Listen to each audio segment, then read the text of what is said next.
Hi. We have other chairs over here. Hope we have enough. Yeah,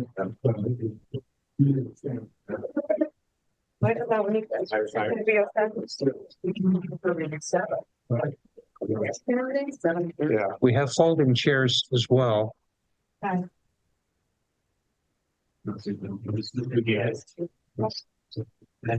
Jamie, do you think the volume's okay now?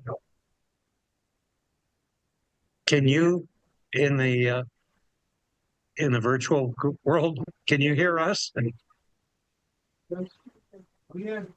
Yes. Okay. Thank you. Mr. Bacon? No, go ahead. Oh, no.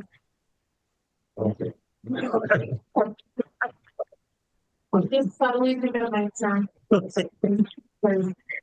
Okay. We apologize for running a few minutes late. This is a meeting of the Humboldt County Human Rights Commission, and we'll call the meeting to order. This is a special meeting in that it is going to be conducted by Guy Aronoff. And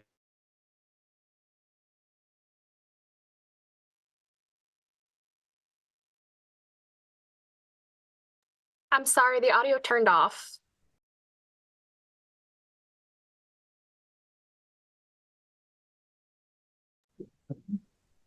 can you hear me now?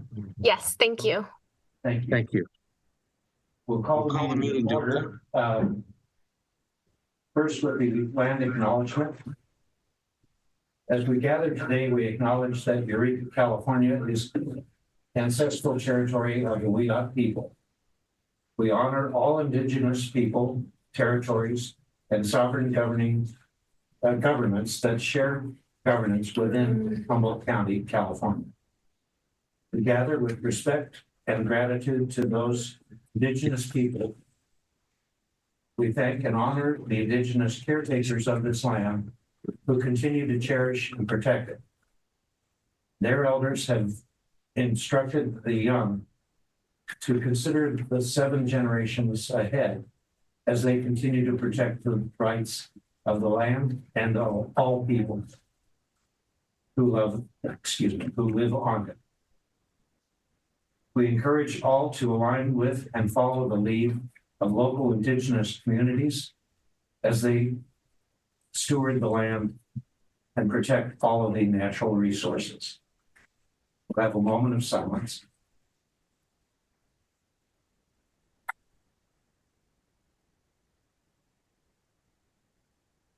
Okay, are there any agenda adjustments from the commissioner? Go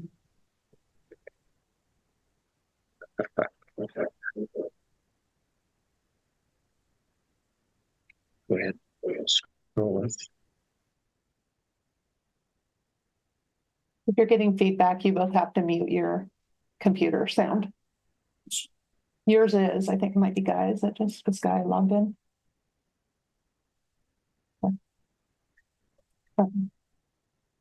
We have changed our lineup of guest speakers several times because of some uncertainty. So we're going to try to allow everybody to speak that we did touch base with. And at this point, I'd like to turn the meeting over to Guy. And okay. I hope I'm not going to turn it into a U.S. Senate meeting. So I think the last few days anyway. I think the reason, again, for the meeting is back when it could be now 7 years ago, the county voted measure turning this into a sanctuary community, and with a lot of concern over immigration questions in our county, and especially in our country now, especially with the change in administration. So, and as I can see from our Zoom over here, we're excited when we get 1 or 2 people visiting our meeting. So counting as many people that we have tonight indicates the importance of it. I do know I just left a meeting 2 hours ago over at the university. And they're having meetings regularly. They're having already staging protests over the next 3 weeks. Yeah, also in Arcata. I'm assuming he's not able to hear from other people. I know I've also gotten a number of phone calls on the message line and stuff. But I would pick it up really quickly because I know our district attorney. She's at the south of here, and I don't want to hold her up. I did want to point out a couple of things just very quickly. She's phone numbers, at least one phone number right now. Because there's been a lot of rumors about ICE raids and concerns over it. A couple of things.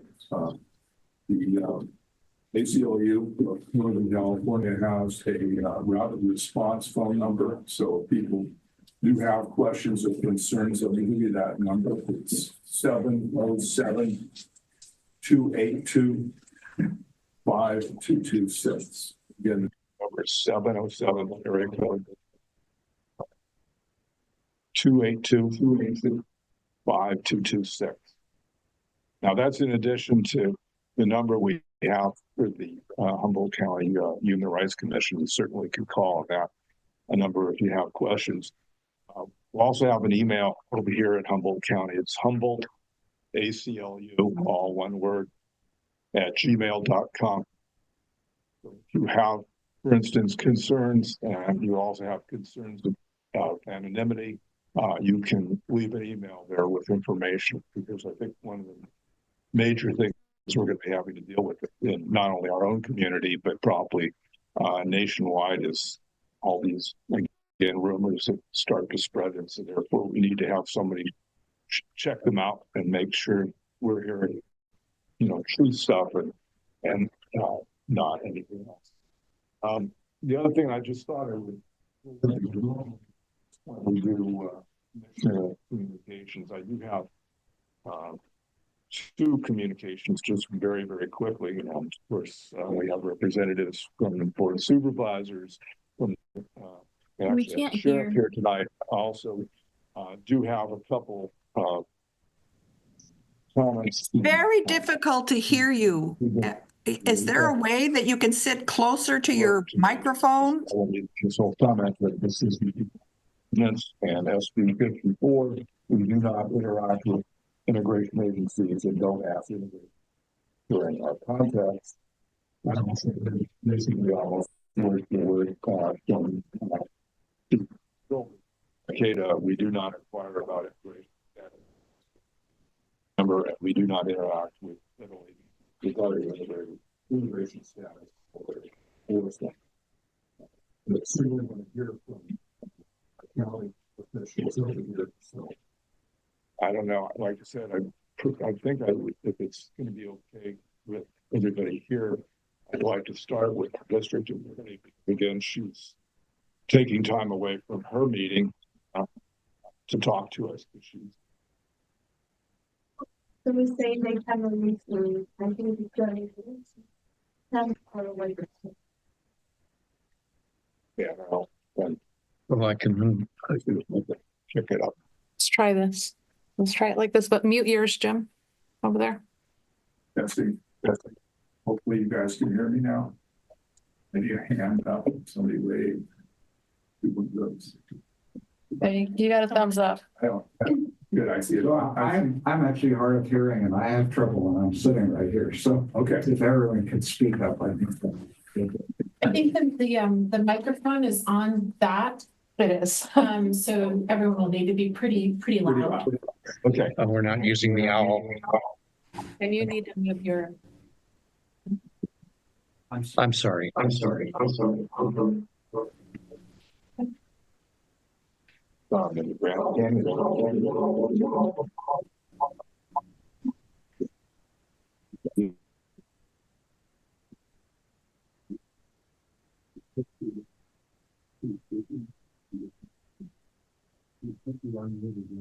No, I know, but it's going to be enlarged as though we put on. Exactly.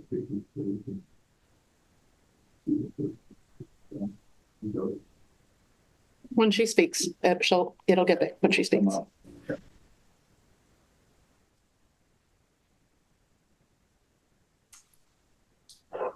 I'm just going to speak a little bit because okay, sorry.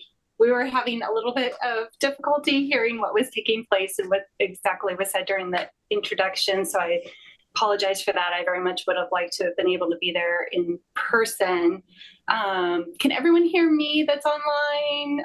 Okay, great. Thank you. So I just wanted to speak very briefly regarding Measure K, Humboldt County's sanctuary ordinance. It remains in place, as does Senate Bill 54, the California Values Act. These are the sanctuary laws in place here in California that are applicable to your local law enforcement, including the district attorney's office and all of the law enforcement agencies that are under our umbrella that, you know, as your chief law enforcement officer, we have absolutely no intention to do anything other than what has been done, which is that we do not provide assistance to federal immigration officers. So I don't know if there are more specific questions for me, or if there were specific modifications or amendments that folks were looking to entertain in terms of Measure K.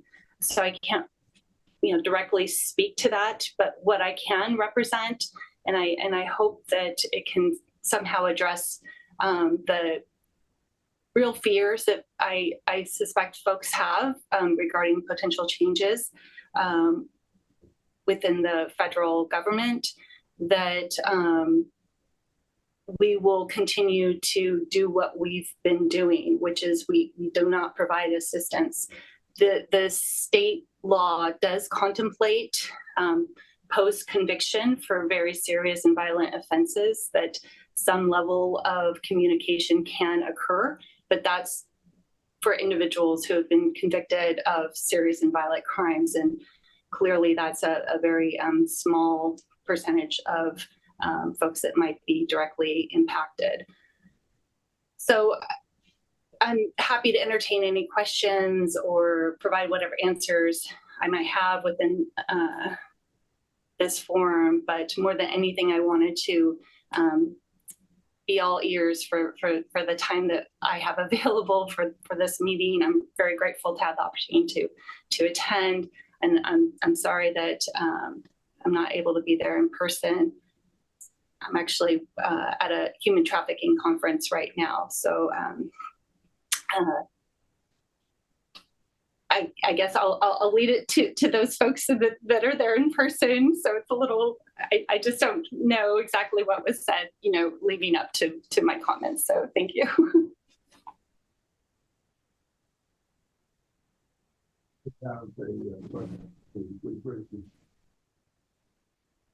In the meantime, at least one question. People presented to me with when ICE comes into our communities, do they inform this and the district attorney? We can't hear. The statement was, when ICE comes into our communities, do they inform the local police and law enforcement? I can speak as to my office, and they do not inform me.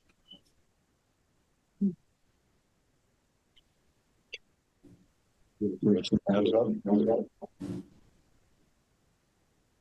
don't know how to identify it.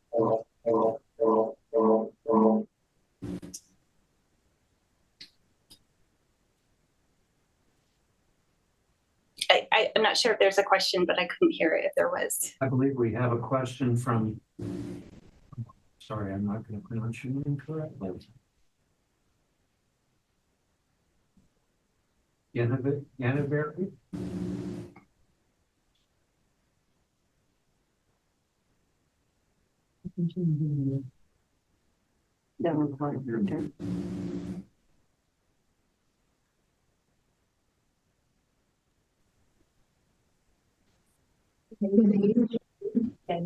I cannot hear. We're trying to get the attention. Very loud over here. We're trying to get the attention. Can whoever read the first question just read it again? They were the most clear. Yeah, I'm sitting right by the computer. There wasn't actually a question. So it's online. If there's anyone online, you can raise your hand if you have a question, and I'll repeat them if people need.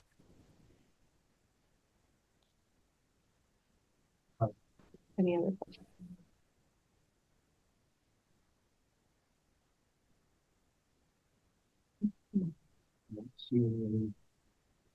Additional questions? Yep. Jasmine. Jasmine? Jasmine, go ahead. Can you hear us Yes. loud and clear? Loud and clear. Wonderful.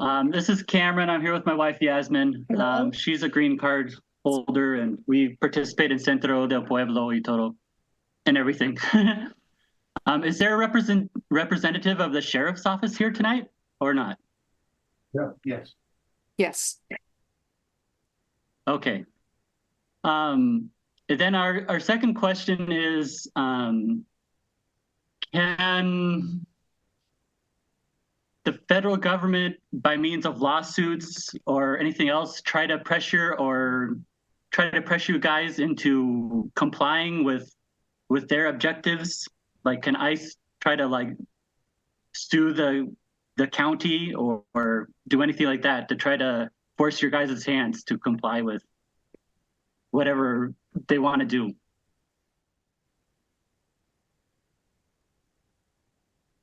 Is that me or for Sheriff Hansel or both? Huh? Both. Both of you.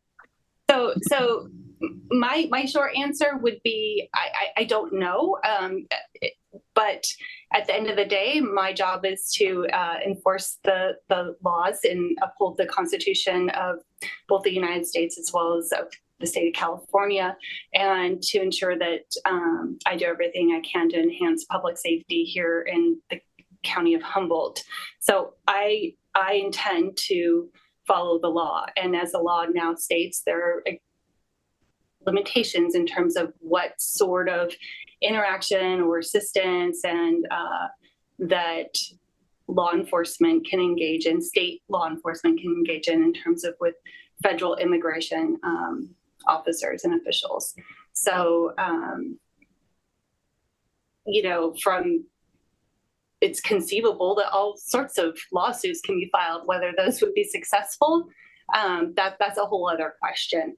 And that's really not what guides me as your district attorney.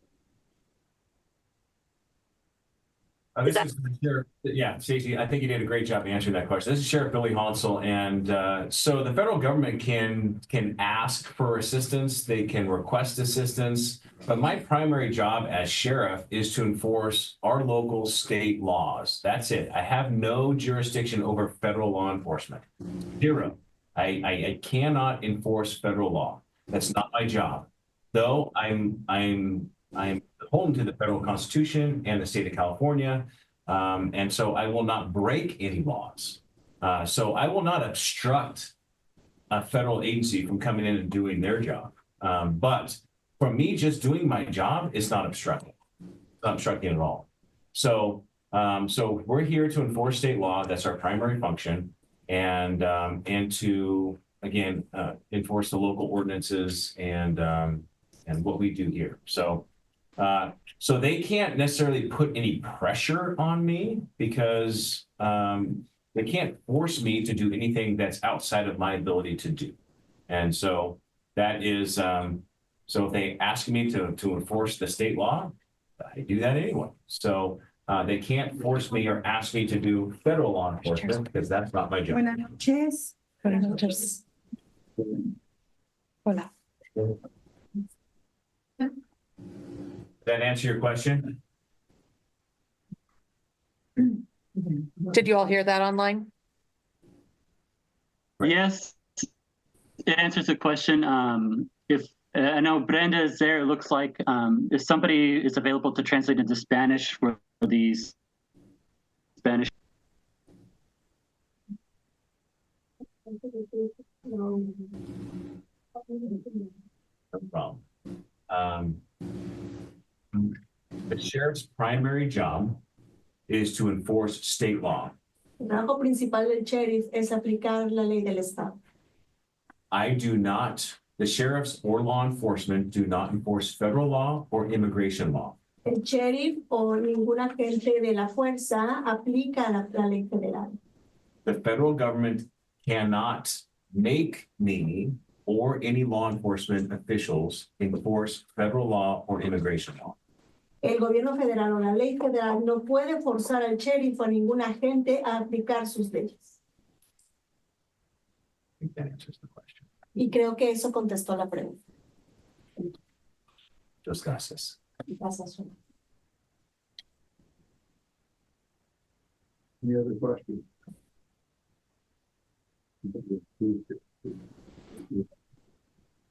Yasmin, Laura, and Daniel.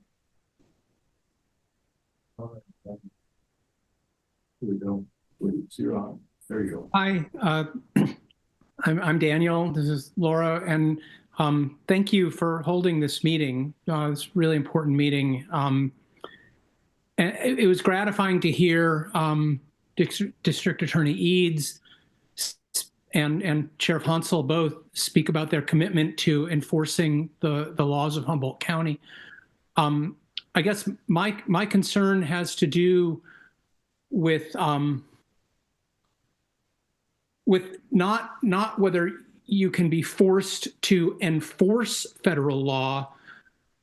My understanding of Measure K is that it prohibits cooperation with federal immigration enforcement actions. And so I guess what I would like specifically from Sheriff Hansel is an explicit assurance that he will refuse to cooperate with any and all federal immigration enforcement actions. That seems to be that seems to be where the threat really is. And I think that there are all kinds of very subtle ways in which it's possible to cooperate, and also perhaps some subtle ways in which it's possible not to cooperate that may not be obstruction. So again, yeah, I would really like to hear an explicit assurance that Measure K will be adhered to, in every detail, and no cooperation of any kind with federal immigration enforcement. Thank you.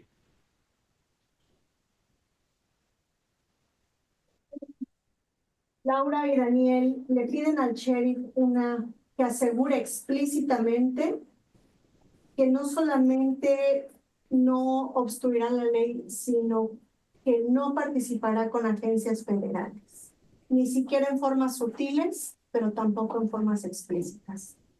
Están pidiendo una afirmación explícita y concreta de que esto no sucede. Gracias. In front of you so that your face is visible. Sure, absolutely. Hi, everyone. I'm not Natalie Arroyo, but I'm on her computer. So thank you, Natalie. I totally appreciate it. So I will be very, very clear here. I will follow our state law and our state ordinances, as well as our county ordinances, to the T. That's my job. Seguiré la ley federal y la ordenanza local al pie de la letra. Ese es mi trabajo. So that includes all of our sanctuary ordinance, Measure K. That includes the Trust Act, the Truth Act. Eso incluye la ley local, Measure K o la medida K, y la Acta de Confianza del Estado. And SB 54. SB 54.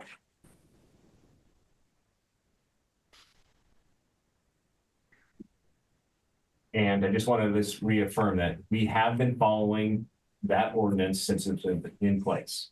Y solo quiero reafirmar que hemos seguido esa ordenanza desde que se puso en marcha.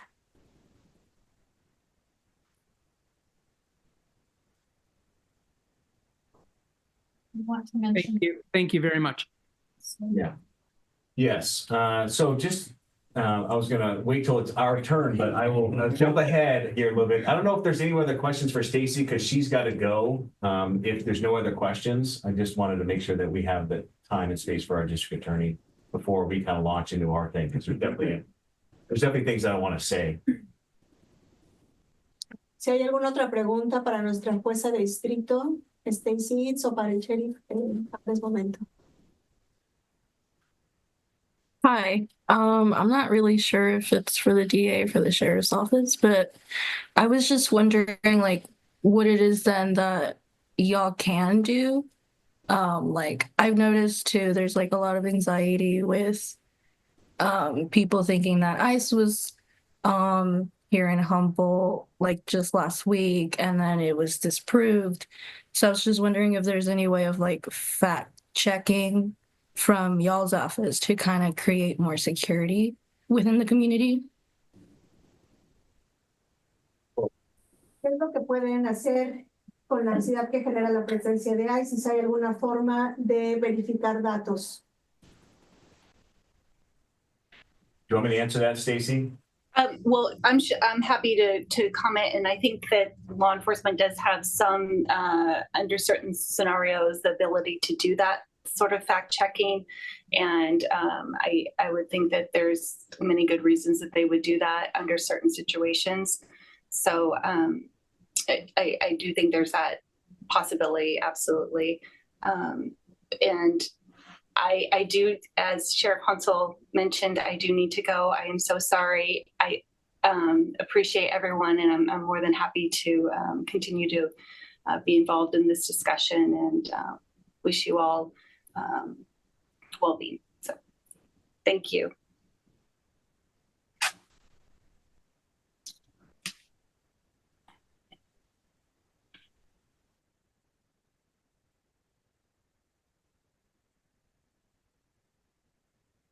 Look at that. Look at that. Okay. Our supervisor works some magic here. And now I'm on the computer as me, Billy Muscle. So thank you very much, Natalie.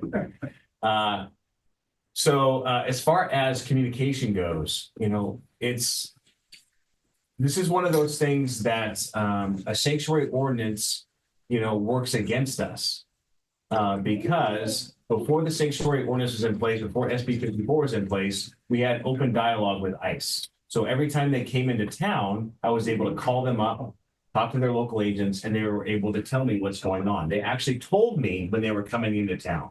And it was very helpful because we talked about oh, I'm so sorry. Sorry, go ahead. You're going to have to repeat what I just got. Esta es una de las cosas en la que la ley santuario o Meshulkei trabaja contra nosotros.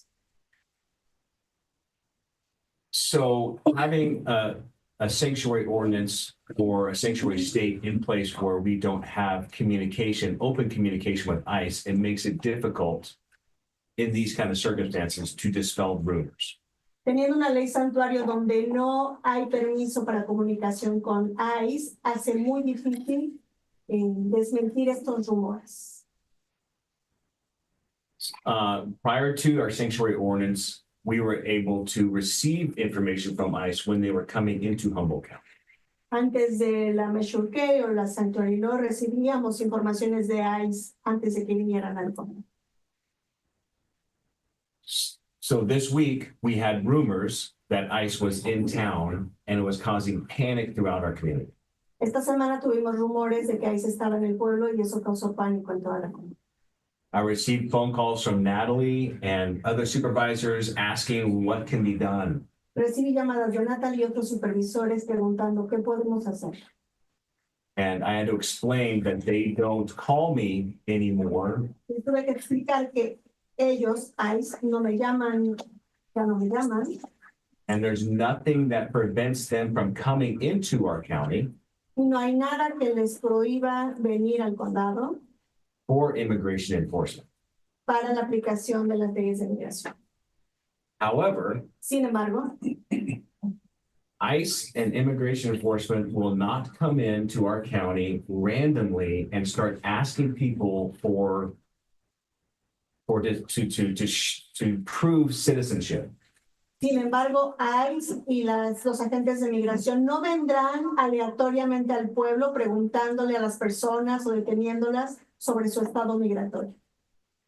ICE in the past, and what's been told to me about their future intent is to respond to people that have broken the law. And ICE en el pasado lo que me habían comunicado es que venía aquí con la intención de detener a personas que habrían roto la ley. And these are laws of like federal laws, state of California laws that are serious and violent. Estas son violaciones serias, leyes federales o leyes estatales. So I want to assure people that ICE will not come in to an area such as a school or a mall or a workplace and randomly start asking people to prove their citizenship. Así que les quiero asegurar que ICE no va a venir a las escuelas o a los centros comerciales a preguntar aleatoriamente a las personas por su ciudadanía. No one at any time in the United States for any kind of random reason needs to prove their citizenship upon contact with law enforcement. Nadie aleatoriamente solo porque sí tiene que probar su ciudadanía a ningún agente migratorio. Any law enforcement officer can consensually walk up to anyone and ask for a driver's license or identification. If there's no justification that they did not break any law, state law, we cannot ask or have them prove who they are. Si no hay una evidencia de que una persona rompió la ley, no les pueden preguntar su identificación o quiénes son. So I just want to just reaffirm that local law enforcement, we don't have any mechanism to ask for immigration status, just like we would for a driver's license. We have access to driver's license data. We don't have access to immigration data. Así que les quiero asegurar y reafirmar que nosotros no tenemos acceso a datos de migración. Tenemos acceso, por ejemplo, a licencias de manejo, pero tampoco tenemos por qué preguntar los estatus de migración. So local law enforcement will never ask for immigration status, will never ask for permission or permiso to be in the country. Las fuerzas locales de seguridad nunca van a preguntar por estados migratorios o permisos para estar en este país. So we want to make sure that everyone understands they are free to call 911 if they need help, and we will be there to help them.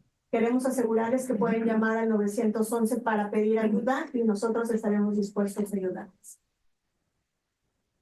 Hay una pregunta ya también atrás. I have a question, and I'm not sure that you will necessarily be able to answer this, Sheriff Alfonso, but I'm wondering how in the past you or perhaps other sheriffs have used the information when ICE has let you know that they're coming into town. Has that information been used to warn organizations that are known to work with immigrant communities like CDP or even schools so that they can prepare for these raids or even places of employment? Because I haven't heard of that, but I'm curious if that's something that you've done or other sheriffs that you know of or law enforcement. So I would not do that because that would violate, that would be obstruction. And that would put me in jeopardy of being arrested by the federal government. And so I would not break that law to be an obstructionist at that point. But how this works out and how it worked out in the past is that when they are in town and they are there, once they're there and the situation is under control, that's when I can make a phone call to Centro de Pueblo, to advocates. And I can say that ICE is in town for the limited purpose. And we've been there on the outer, not involved in the enforcement action, but have been there to be that conduit to make sure that it's just contained in ICE. That if anyone has any questions, we can answer those. And so we're no longer involved with that. And so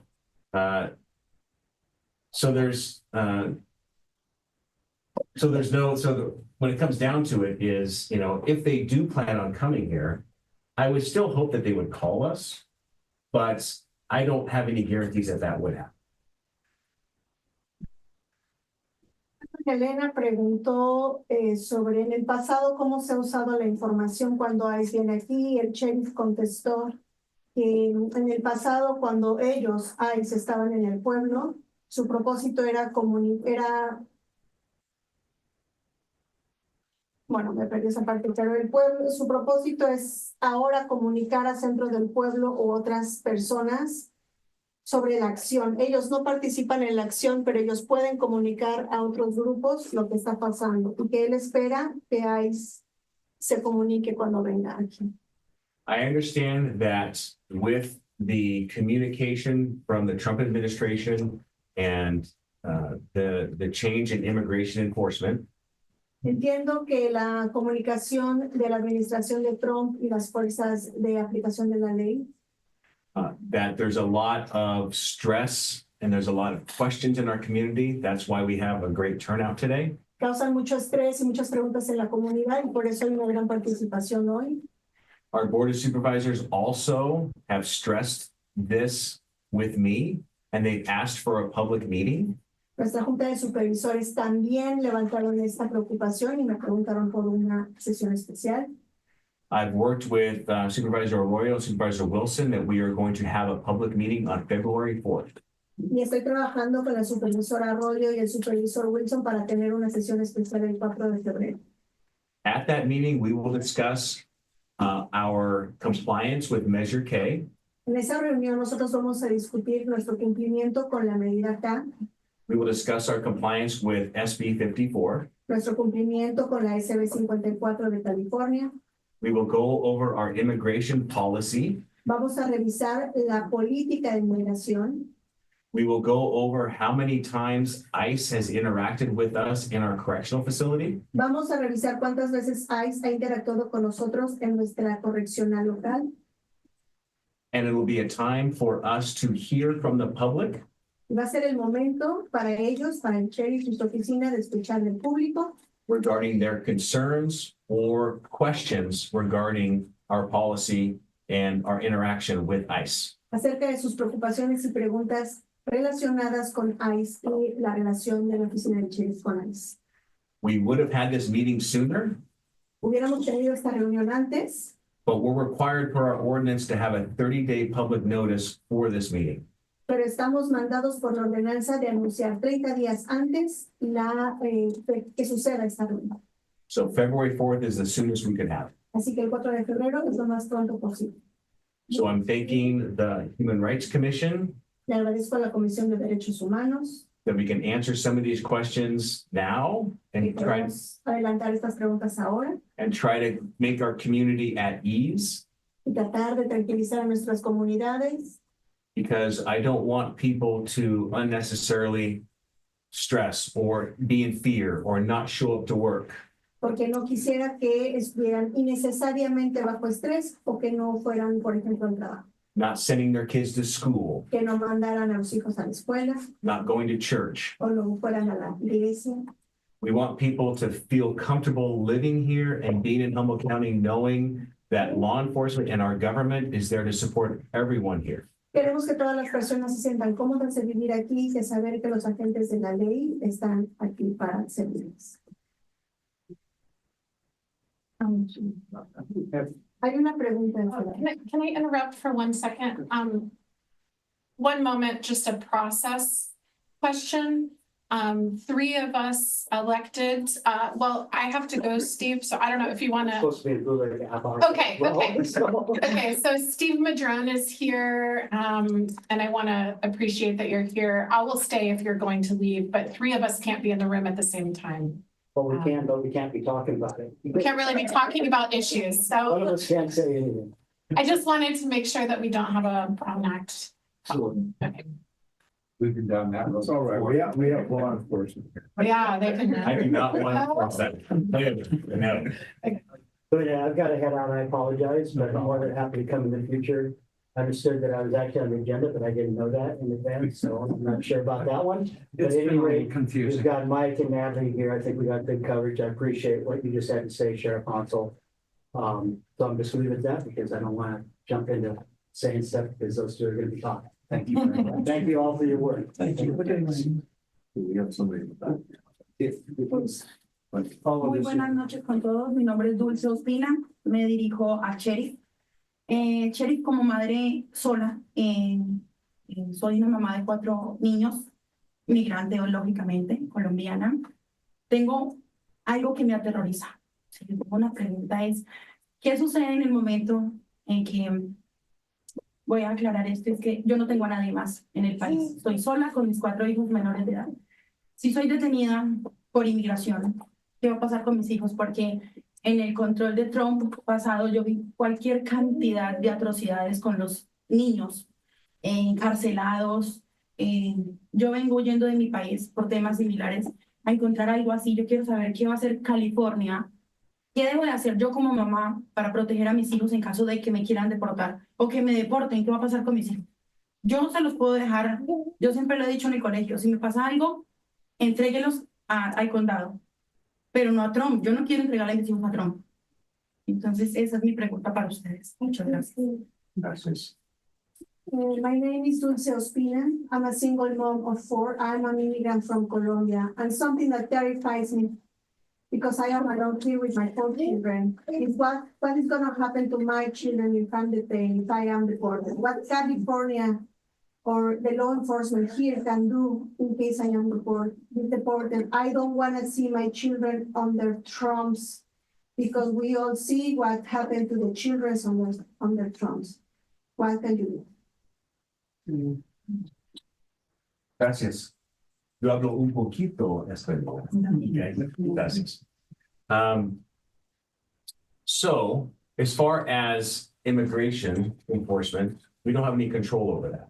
But let me just explain that in the past, when ICE has contacted us, it's because someone is in custody in our jail. I think people need to understand our procedure of what happens and how we actually interact with ICE. The only time we interact with ICE, this translation. ¿Está bien? Sí. Es que es un miedo inminente que uno como padre puede resistir lo que sea, pero solo imaginarse que alguien como él tenga a tus hijos es... I don't need to translate. I think she is expressing the fear and the fact that children are still missing. And that's something, Sorry. it's a tragedy for this country.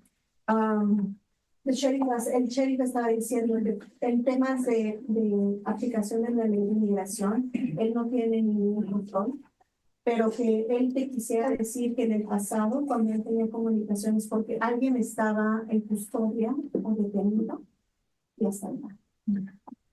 So our law and what is in place now is we don't know someone's immigration status until they get arrested for a state charge.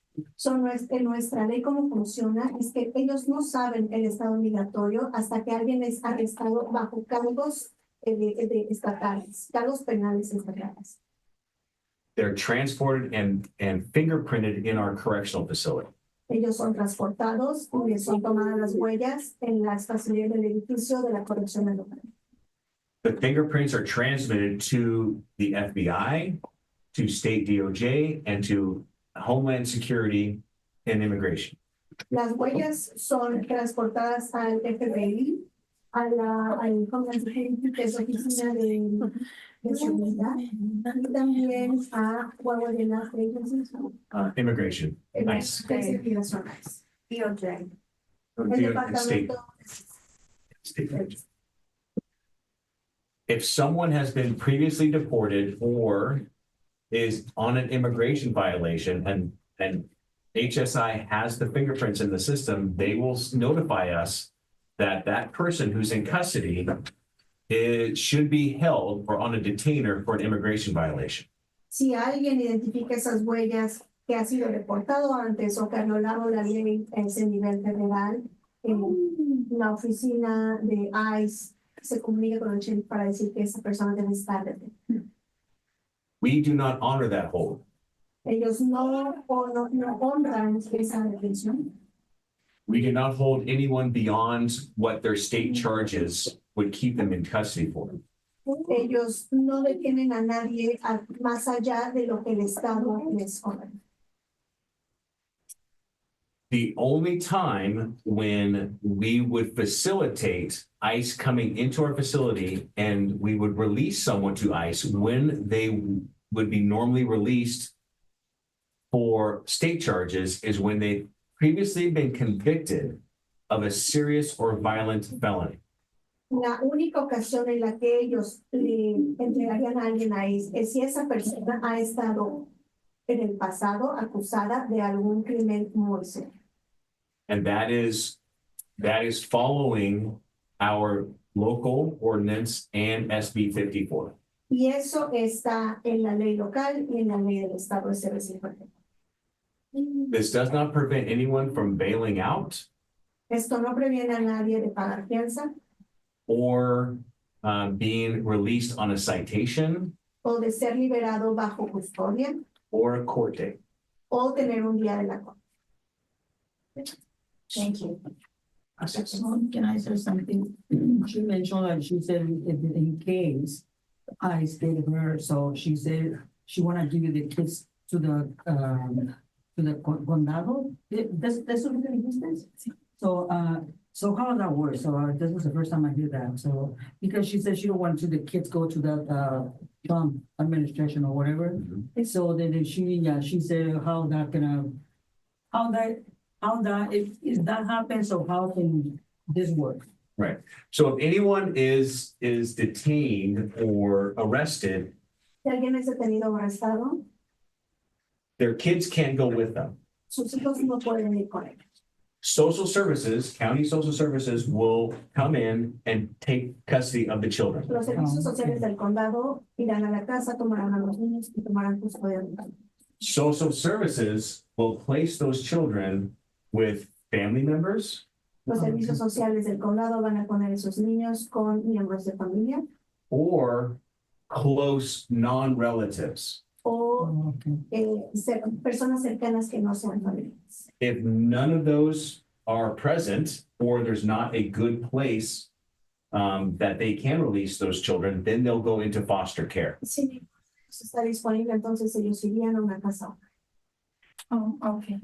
Esto es prácticamente lo que yo quiero saber.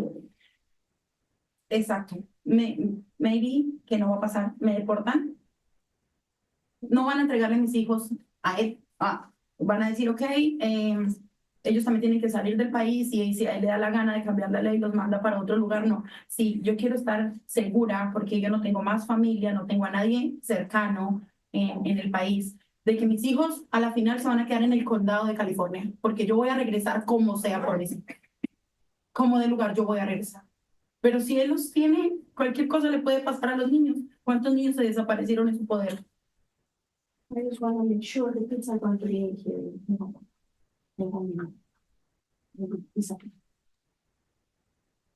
I can tell you, if the county is involved, we will take custody of the children. Yo te puedo decir que si el condado está relacionado, el condado tendrá custodia de los hijos.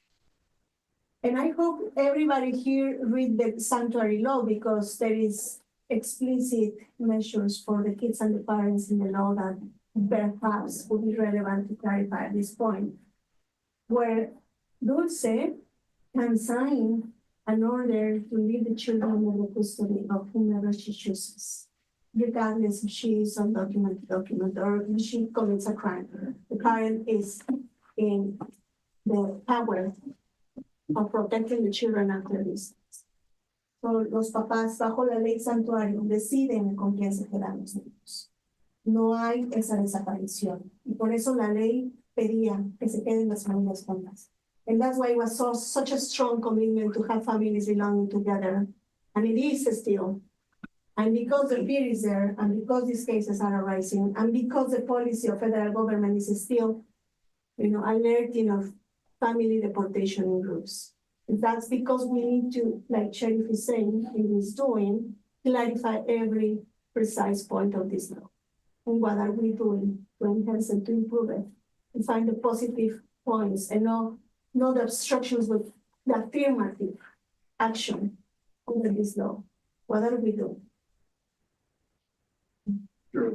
Well, just to follow up to what I'll ask you. We've been spending a lot of time talking about ICE, but You speak up. and you mentioned, you've mentioned 911, calling 911, but what about people who are just being harassed? We've had some vigilante actions before.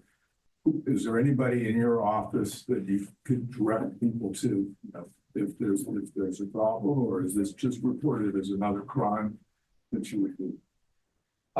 If anyone is harassing someone or threatening someone based upon their ethnicity, or if they're committing a crime of violence, they just need to call 911 and report that, and we will investigate that to the full extent of the law.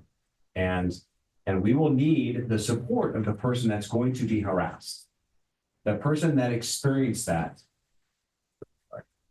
No problem. Un miembro de la comisión estaba preguntando qué hacer en caso de acoso y amenazas. El sheriff contestó: en esos casos llamen al 911 y ellos investigarán en la medida de lo posible, pero necesitarán la cooperación de la persona que ha sido acosada o amenazada. Because we're going to need that evidence in order to support the investigation. Necesitamos evidencia para apoyar esa investigación. I understand that it's going to take trust, Y yo entiendo que va a tomar mucha confianza and trust is earned over time. y que la confianza se construye en el tiempo. There are plenty of people that are out there to try and advocate. Y que hay muchas personas que están tratando de abogar. So if you need to talk with someone before reporting the crime, that's okay. Así que si necesitas hablar con alguien antes de reportar el crimen, eso está bien. We just want people to understand the criminal justice system is there for everyone here in the county. Solo queremos que la gente entienda que el sistema criminal de justicia está aquí para todas las personas del condado. And if you are a victim of crime, Y si eres una víctima de crimen, we have ways of supporting victims of crime. tenemos formas de apoyar víctimas de crimen. There also is a particular visa program for victims to gain permission to be in the country if they have been victimized. También hay una visa especial para personas que han sido victimizadas o víctimas de un crimen. So the sheriff's office, the district attorney's office, law enforcement in general can help people with that particular visa if they choose. I understand at that point, you're going to have to interact with ICE, and you're going to have to understand, they'll know personal information, but we've seen that program work. The U visa and T visa program does work. Y nosotros, la oficina del sheriff, la oficina de la jueza de distrito y las fuerzas locales pueden ayudar a esas visas humanitarias. Entendemos que a ese punto hay que interactuar con ICE, pero el sheriff ha visto que esos procesos han sido exitosos. Thank you. If I could interrupt here, we have had several people waiting for quite some time on Zoom, and I believe Ramira would be the next person if that person still wishes to make a comment or ask a question. Yeah, good evening, everyone. I just want to introduce myself by saying that I'm the daughter of someone that was deported when I was little. And so I know how terrifying anticipating that your parent will be taken away. And I also understand that police enforcement likes to obscure the reality of immigrants in this country. And so I would like for police enforcement and the sheriff to sort of build a transparency with the public, because I hear that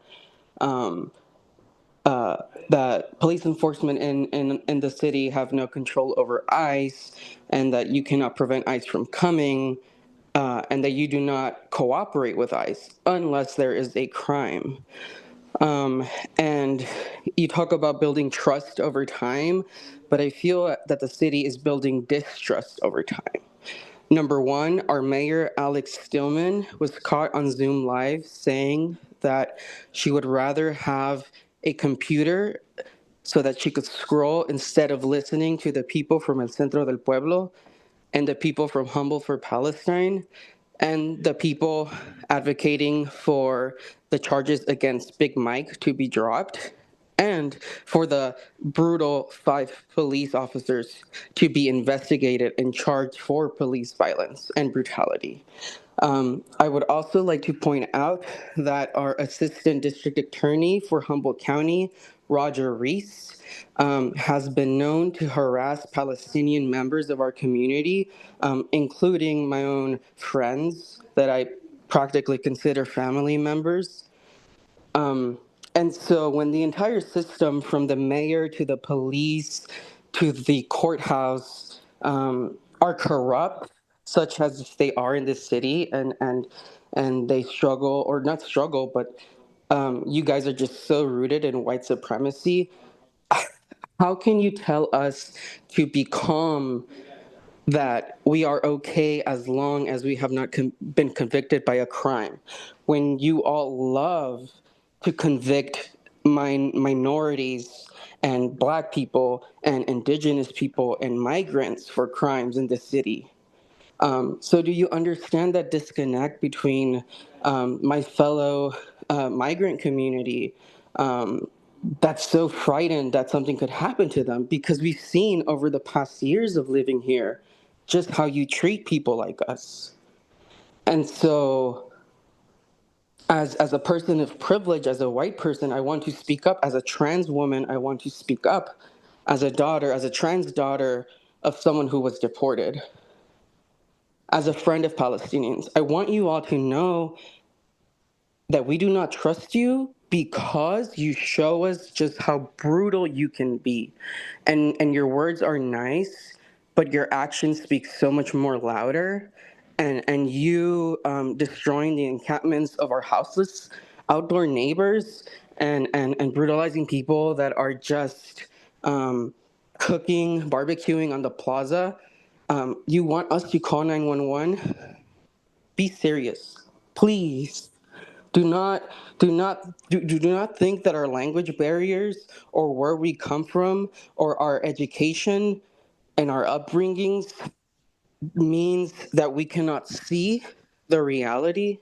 And I understand that we need to recognize the positives and protect the people relying on the sanctuary city. But I need you to recognize, for the sake of my loved ones and my neighbors and my communities, that just be aware of what you're telling us. Be aware that what you are telling us is hypocritical based on your actions and violence against our communities. Thank you. I'd like to remind everybody to try to keep the comments or questions to the subject matter that we're discussing and not to veer off too far, and that each person has a maximum of 3 minutes to ask their question or to make their statement. El comentario fue de una mujer, la hija de alguien que fue deportada, así que sabe del dolor que estás expresando hoy, Dulce.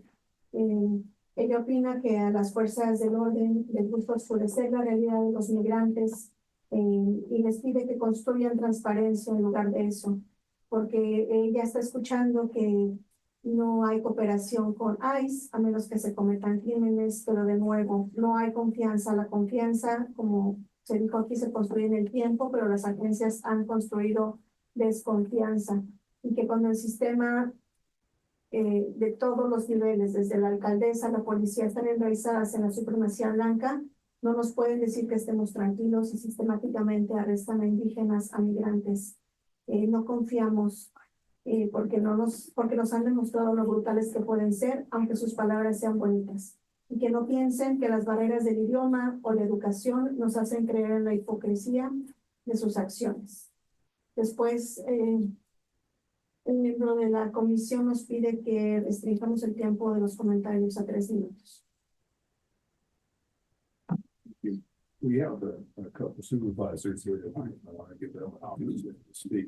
Just, again, they got a busy schedule for them, so.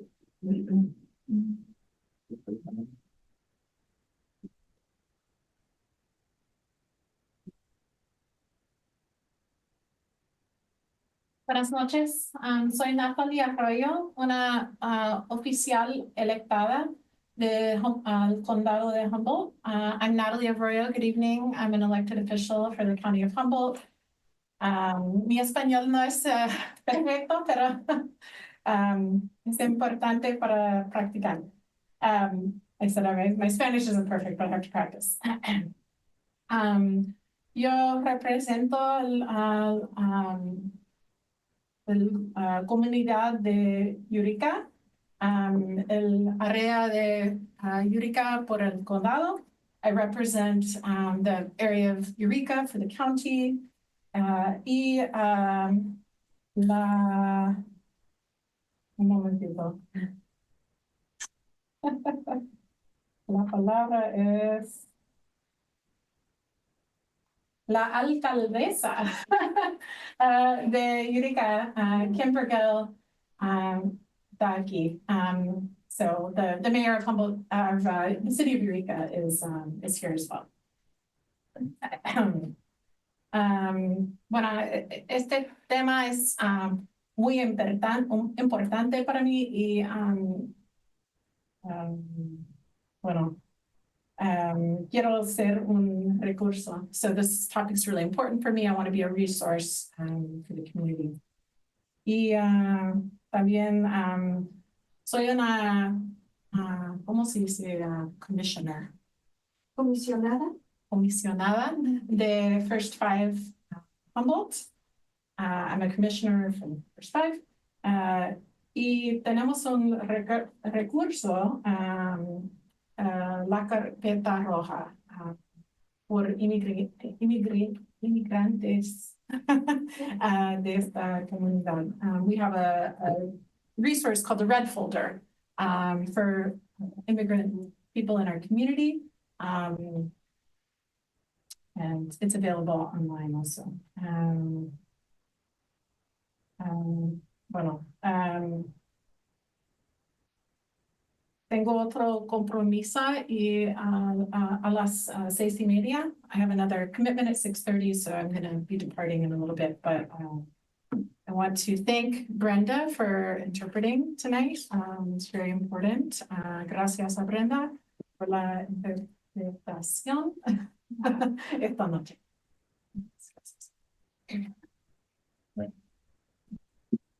I'm not as brave as Supervisor Arroyo. I will not subject you to my pen. It does exist, but it's not. It will take you one time. Buenas noches. I'm Supervisor Mike Wilson, 3rd District of the county, representing Arcata area and Blue as well as Manila and areas of the North Bay. I'm here. Oh, sorry. Del tercer distrito para Arcata, Manila, Blue Lake, and North Bay. Yep. Bahía del Norte. I want to thank the Human Rights Commission and everybody that serves on this commission for all their hard work, and I want to thank all the community members and community groups that are here this evening in this very stressful time. Gracias a la Comisión de Derechos Humanos y a los miembros de la comunidad que están aquí en este tiempo tan estresante. I'm not going to pretend that I understand fully the anxiety that people are experiencing, but I'm going to do my best to respond in a way that I think is humane and with empathy. No voy a pretender que entiendo la ansiedad que sienten muchas personas, pero voy a tratar de responder con empatía. I fully support the language, the intention, and spirit of Measure K, as well as SB 54. Y apoyo enteramente y completamente el lenguaje y el espíritu de la medida K, la del santuario y la SB 54 del estado de California. As the sheriff knows, both Natalie and I have worked hard to communicate with the sheriff and our DA's office to push to make sure that everyone is safe and represented. Como lo sabe el sheriff, la supervisora Arroyo y yo también, Mike Wilson, estamos constantemente reportando con el sheriff y con la district attorney para que todos se sientan seguros en este. I'm not going to take a lot more time this evening because I think there's a lot of people who have good questions and things to say, and I want to make space for that. But understand that we will continue to push hard and work hard with everybody in the community to, well, really to make this as a welcoming and safe space for everybody. No voy a tomar mucho tiempo de esta reunión porque sé que hay muchos comentarios y preguntas, pero quiero asegurarles que voy a empujar este tema para que todos se sientan bienvenidos y seguros en este tema. Yep. I want to make sure that everyone understands that it's important that we treat everybody, no matter what their status is, equally within this community and everywhere. Everybody deserves human rights, no matter where they are, and I just want to make sure that that's our goal. Quiero que todos entiendan que todos deben ser tratados iguales sin importar de dónde vengan. Este es nuestro objetivo, que todos sean tratados iguales. Gracias por. Muchas gracias. I would like to ask one question of all three of you, if you don't mind me share the answer. If immigration officials from the federal government started enforcement activities in the area that you felt were in conflict with your mandate, with your authority, what should the public expect from you in a situation like that? I know it's a hypothetical, but anymore, I believe any hypothetical I hear on the news. And if there was a challenge to not only to Measure K, but to state law or Humboldt County Ordinance, how do you see the county's response or the sheriff's response if they feel something is out of bounds? I think the sheriff has the best and most detailed understanding of constitutional rights. I mean, I can read the Constitution and understand most of the implications, but I think the sheriff is really the best resource for us on our constitutional rights. Right. So, yeah, I advocate for our Constitution and our constitutional rights, and that's my job. Is when someone interferes with someone's constitutional rights, that's when the law comes into play, right? And so I mean, I honestly believe that we aren't going to see ICE doing mass deportations in Humboldt County. Humboldt County doesn't have an issue. We do not have an issue here. There are issues in other parts of the state and other parts of the nation where there's criminal activity, okay, that's taking place with people that are not from our country or don't have documentation, that people that they are going to pursue. I don't think those people are here in the county. And so I don't think that we are going to see this buses pull up and going door to door, because that's a fear. That's a fear, right? People have mistaken the CDCR bus, the state prison bus, for immigration enforcement when it's parked somewhere, and they believe ICE is in town, and the rumors get started, and they believe this kind of activity is happening. And so I don't believe that's going to take place here in our county. However, if it does, I'm also an advocate. I can go in and be that face-to-face. I can go talk to immigration and be there and say, what's going on? What's your authority? Let me see the warrant. I can be there and I can talk to them and I can make sure that they are doing things correctly as opposed to incorrect. And I'm not going to interfere if they have a valid warrant, okay? If they have a valid warrant signed by a judge, if they have an arrest warrant, they have every right to go in and enforce that. And there is due process, okay?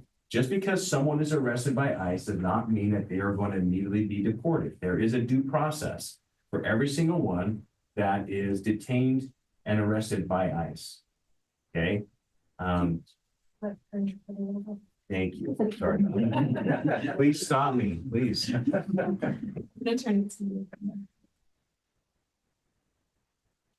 La pregunta era acerca de los retos de la medida K y de los SB54 para las autoridades, cómo actuarían en esos casos. Y la supervisora Arroyo dirigió la respuesta hacia el sheriff, sabiendo que el sheriff en expresa tiene el entendimiento de los derechos constitucionales, que él los conoce y los va a hacer cumplir. Después el sheriff expresó que efectivamente ese es su trabajo, que la ley se cumpla. Sheriff dice que no cree que vamos a tener deportaciones masivas en Humboldt, que hay otros lugares donde sí va a suceder, pero que él cree que aquí no. Sé que la comunidad tiene miedo porque ve vehículos de las agencias estacionadas, pero no, estos miedos solo despiertan rumores. Sí sucede, si ICE viene, el sheriff dijo que que puede abogar, que puede estar ahí y puede cuestionar a los agentes para asegurarse que las acciones se hagan con un debido proceso. Que él no puede interferir, pero puede asegurarse de que las medidas sean cumplidas según la ley santuario y que nuevamente que se haga un debido proceso, que las personas que son arrestadas no tienen que ser maltratadas, y eso dijo que él se puede asegurar. And I can answer it too as well. So as individuals on the board of supervisors, we can do what we can to speak up and have support and our community members. But on a legal front, like you're asking about challenge, so that would basically come through our council. And so I would hope that our board would basically continue to defend that. I can't speak for the rest of the board, but if there's legal challenge to say Measure K, then it would be on us to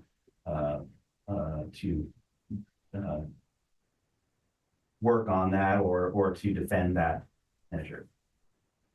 And when he says council, he means our county attorneys. Yeah, sorry. Which can be confusing, I think, when people think about different attorney roles, like the district attorney, has a different role than our county counsel who is defending the interests of the county. Yeah, our attorney for the county administratively, who would be defending, I'm pretty sure would be defending the measure because we've been legally challenged on other measures before and it comes through our county counsel's office. So then that decision will come to the board and I would hope that they would support the defense of that. No, I think though, a real fear in many cases is that, historically in the 1940s, we interned over 110,000 Japanese Americans. In the 50s, when I was a kid, we had Operation Wetback. One of these back thousands of people that could not have been sent out. When I was in college in the early 70s, one of my professors was being deported during the 30s. The Depression back to Mexico. And so I think there's still real fear. It's not just ICE, it's the way we've been seeing the politics in this country being very divisive instead of bringing people together, separating and attacking people for whatever makes them different. And that's why what's been scaring a lot of people. And they're really concerned whether we're going to be here because, we're just a commission in the government. That you guys are the government. What you're going to be when the chips are down? Are you going to be defending the people in this country, or are you going to side with people that are going to be dividing us and shipping one group out so another group can survive? That's a real concern. I will also add that I will only share information that I know to be reliable I'm sorry, Brenda, we're adding a lot right now. Do you want me to pause? Go ahead. Okay. I will only commit to sharing information publicly that I understand to be reliable. And that means that I'll be looking to organizations in the community that are trusted to help determine what's reliable. And I don't think we are in a position of doing that investigation and rapid response the way that other organizations in the community do. So for example, this week with the rumors about raids, I looked to organizations in the community like Centro del Pueblo to determine if that was accurate information. And I reached out to the sheriff as well. And I do think well-meaning good people could do harm by sharing incorrect information. I think that happened this week. Yep. We know it happened this week. So I'll be very cautious about that. And that doesn't mean that I don't care or we don't care if we're wanting to take the time to make sure information is correct. Sorry. Primero comenzó con una afirmación de que nuestro miedo ha sido fundado históricamente en deportaciones de miles de personas con operaciones históricas como espalda mojada y que esa es la forma en que hemos visto que esta política funciona, que es divisiva y que ataca a la gente. Y la pregunta era, ustedes que son gobierno, a los dos supervisores, Arroyo, Wilson y a Cherry, ¿qué van a hacer? ¿Van a defender a la gente de este país o a las partes que dividen el país? Y después Mike Wilson dijo, Natalia Arroyo dijo que ella solo compartirá información con organizaciones que son confiables, en las que estas organizaciones le aconsejan confiar. Por ejemplo, esta semana con los rumores, ella se dio cuenta cómo organizaciones como Centro del Pueblo podían determinar la veracidad de la información y también le preguntó a Cherry. Y ella sabe que esto puede suceder, que la gente buena a veces causa daño esparciendo rumores. También Mike Wilson dijo que como individuos, ellos pueden hablar en apoyo a las comunidades. En temas legales, no puede hablar por toda la Junta, pero sí sabe que su trabajo es defender la ley santuario y acudir al consejo, que es el consejo del condado que defiende los intereses del mismo. Y me parece que eso es todo. We do have some additional people online that we will get to, but I will have one question from one of our commissioners before we do that. Peter? So there's I think, a fair amount of comfort in the commitment to holding SB 54 in the K. I think looking forward, there's a bit of tone deafness to the moment we're in, that I hear, which is that we're at a time of huge change. And from the various highest levels of the federal government, that the commitment not to honor the law as you've described it, and you have faith in it. And so if we look forward into hypothetical question, I think it's fair to say there's a chance that the trust that you have in the current system may not be what the systems are tomorrow. To say a lot of my family died when the rules changed in the last century, and a lot of them died for it, right? And people in government and in police actually believed that the old rules would apply, and they didn't. I think one of the challenges we face as a community is, what does solidarity for the safety of our people mean if the rules on high are now rogue? If in fact the government goes off the rails, it won't necessarily happen, And wherever I go, people say, oh, he doesn't mean it, right? Oh, yeah, he does mean it. We don't know. We don't know what's going to happen. But I think this is the sort of moment to think prospectively about what's the solidarity around the rule of law as is meaningful to us as a people, everyone who lives here. What does it mean, and how do we become hardened in that?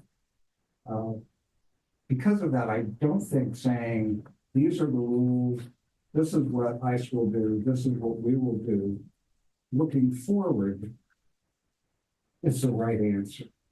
I think saying that that's how it's been, and how do we deal with it if it changes? When again, this is coming from our incoming president. It's not like a wild conspiracy theory to say that our community is under threat in new ways, right? So I hope as this goes forward, you continue giving the reassurances you're giving. I think they're wonderful and important. But that we open our eyes to the fact that the rules could change, they could change quickly, and it could be disastrous for some of the people who live here. And that there are things we can do to help reduce them. Right? And that we should be thinking about this. Thank you. Also very important moment. And I'm going to use interpretation of literal translation just to make sure the sense in Spanish is understood. I'm going to summarize what you said. That's nice.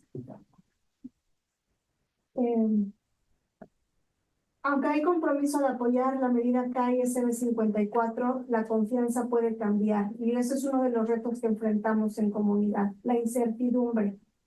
Porque ¿cuál es la solidaridad que va a suceder alrededor de la aplicación de la ley? ¿Qué va a suceder? Distinto a decir qué es lo que viene delante, es importante decir cómo ha sido en el pasado y qué es lo que podemos mejorar. Porque las afirmaciones hoy realizadas por el sheriff son maravillosas e importantes y espera que las mantenga. Porque las amenazas son desastrosas para muchas de las personas que las podemos enfrentar. Gracias.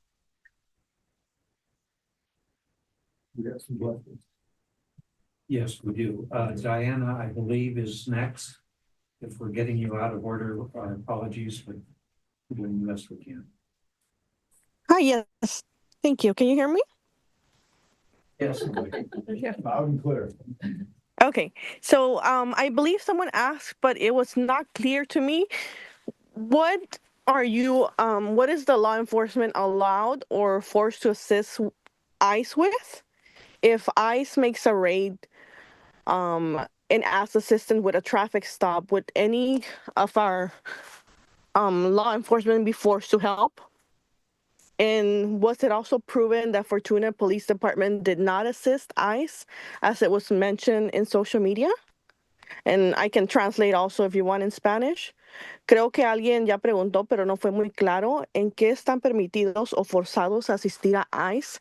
Si ICE hace una redada y pide asistencia para parar tráfico, nuestras autoridades serían forzadas o asistir. ¿Comprobaron si fue cierto que la policía de Fortuna estuvo en Safeway con ICE, como fue mencionado en redes?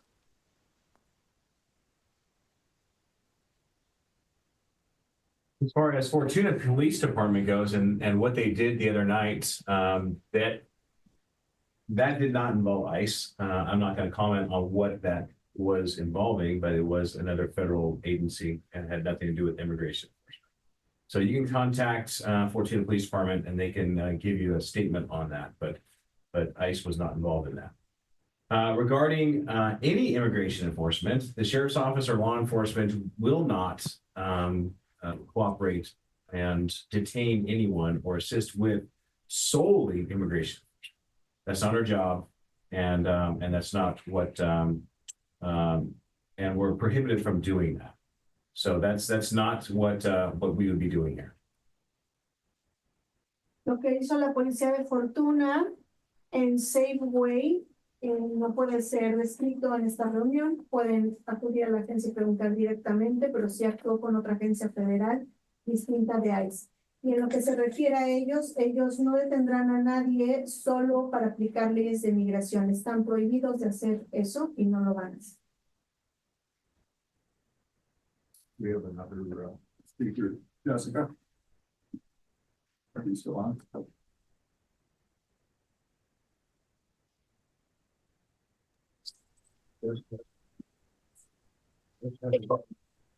Takes a minute for them to unmute. 'Cause I have to- Ya. Buenas tardes. Mi pregunta es, el sheriff dijo que vienen como de los delitos federales y estatales. Y yo quisiera saber si las personas que han sido arrestadas por delitos menores, que es cómo se considera un delito menor, estatal o federal, si fue una persona arrestada por violencia doméstica o algo más diferente, que cuando uno va y dicen es un delito menor, ¿cómo lo consideran? ¿Cómo es considerado ese delito? O si está una persona en corte por ese tipo de delitos.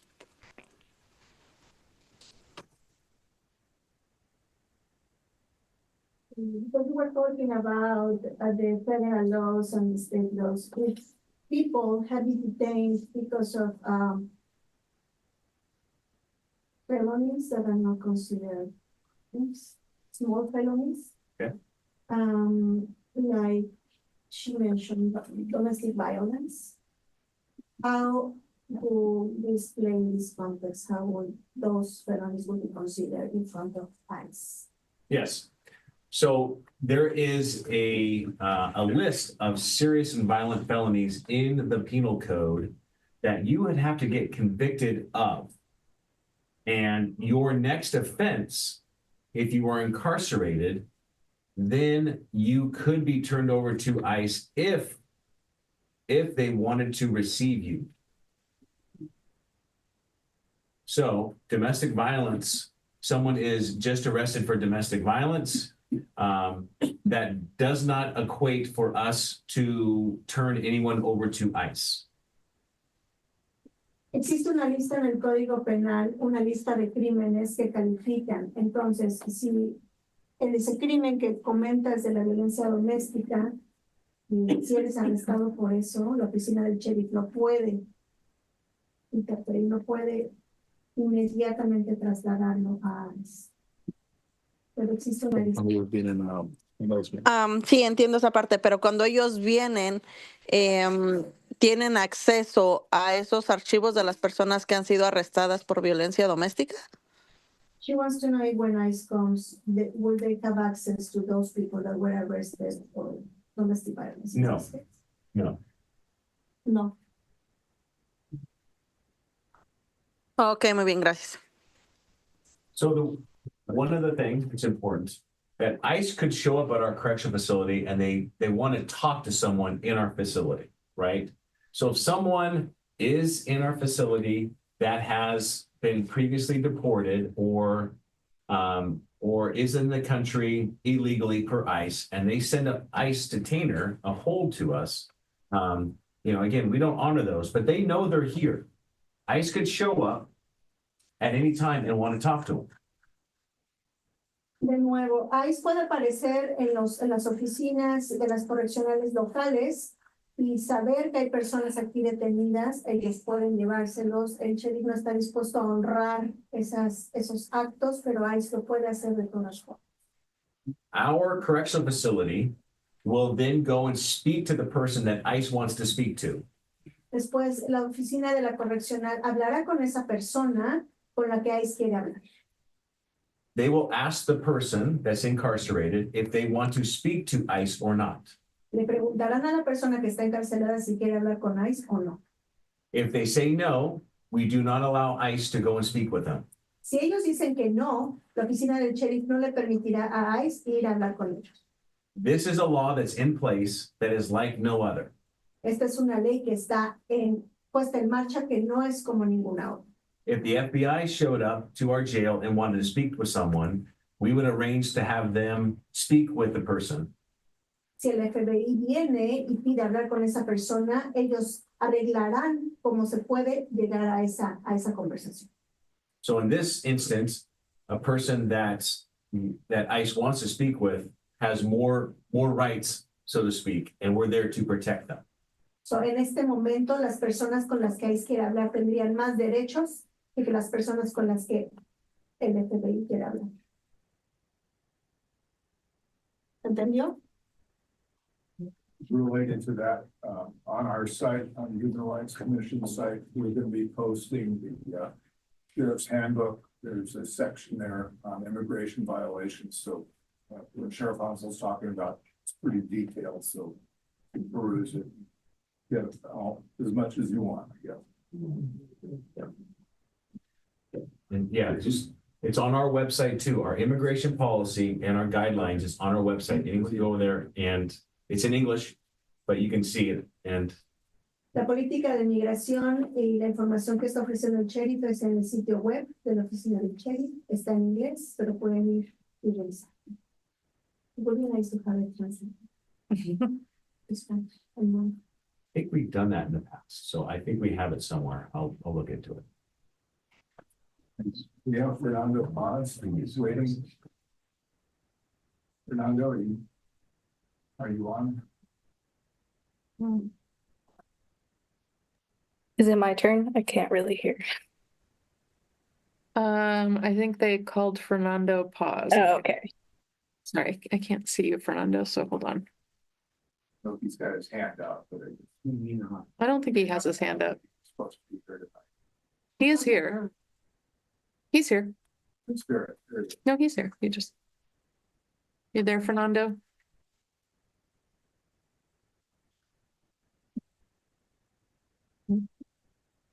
No, He's done. unmuted. He's done unmuted. with it.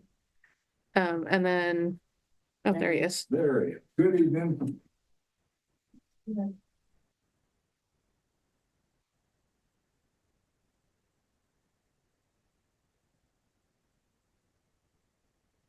We can't hear you, Fernando.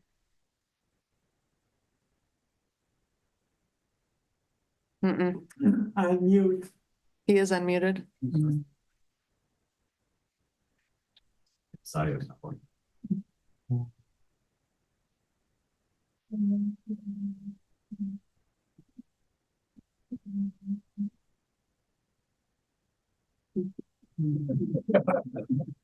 Can't hear you. I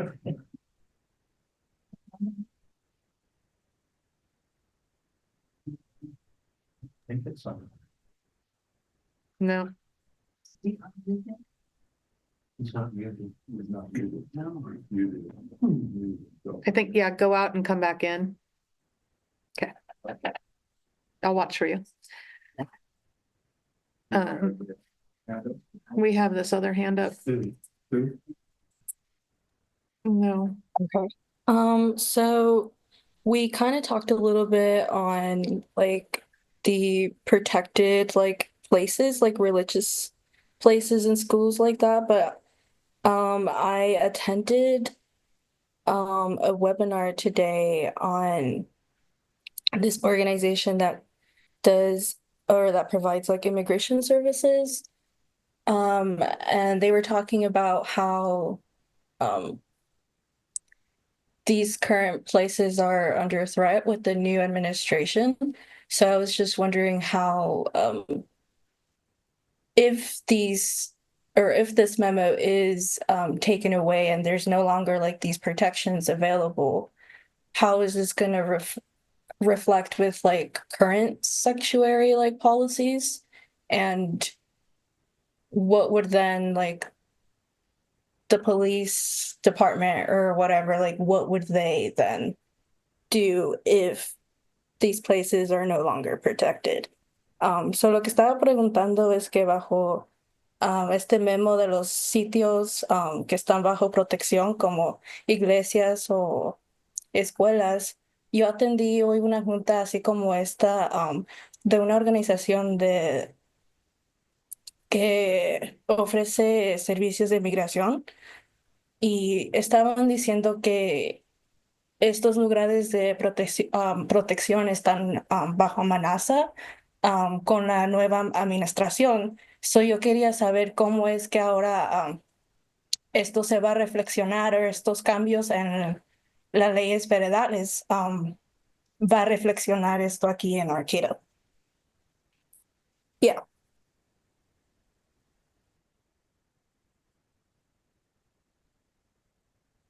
Well, I can try and answer that. You know, there's a lot of, you know, again, a lot of fear and a lot of speculation of what's going to happen. We really don't know what's going to happen. Just based upon what I know about our current capabilities here in the state of California and visiting the border, seeing the issues with Border Patrol, seeing the issues with ICE, and all of the crime that is occurring in the southern counties related to gangs and those kind of things. I firmly believe that Humboldt County is not on ICE's target list now. But I also know the federal government has made plenty of mistakes over the last, you know, several hundred years, okay? And I can't speak to what they would do or not do. You know, they've raided places that I would have never raided, you know, and they've done things that I would have never done. So I'm remaining hopeful that they will not do that, because the harm that would be done by them going to a school or a church or one of these places or a hospital would be irreparable. And so I am, you know, holding out hope that they will pursue those criminals and do their primary job that way. And the people that are here in peace will remain in peace. Él intentó responder esa pregunta diciendo que sabe que hay mucho miedo, especulación y realmente no sabemos lo que va a pasar, pero conociendo la capacidad actual local y la capacidad de la patrulla fronteriza y ICE, conociendo el aumento del crimen en el sur, es muy difícil imaginar que van a tener capacidad para estar aquí donde el crimen es menor, pero históricamente es impredecible y no lo sabemos. El daño que pueden hacer es irreparable, pero tiene esperanza de que se va a mantener la tendencia, como la mencionó en su. Fernando's back. I don't know if he has anything to say or questions.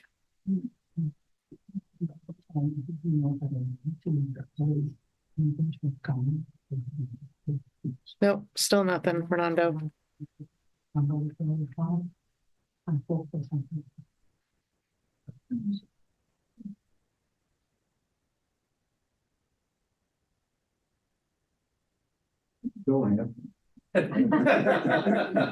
Fernando.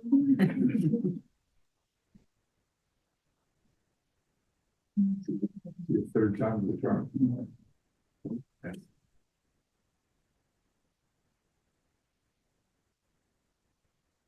Nope. I wonder if his Bluetooth is on. Nope.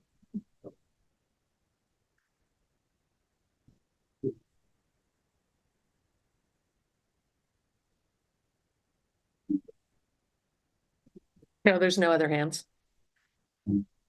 Oh. No, she's just there. There's no. This here.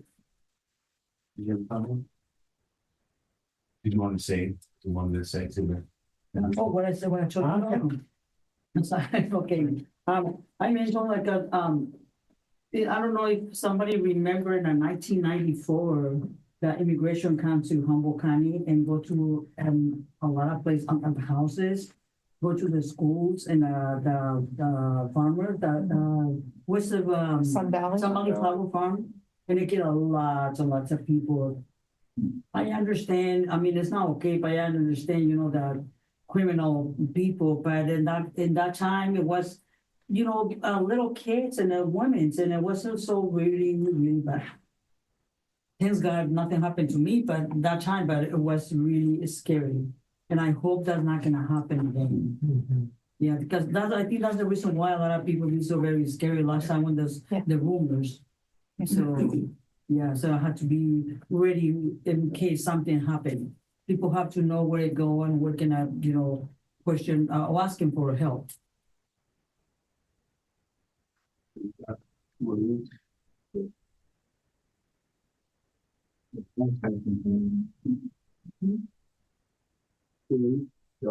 Hello. Hi.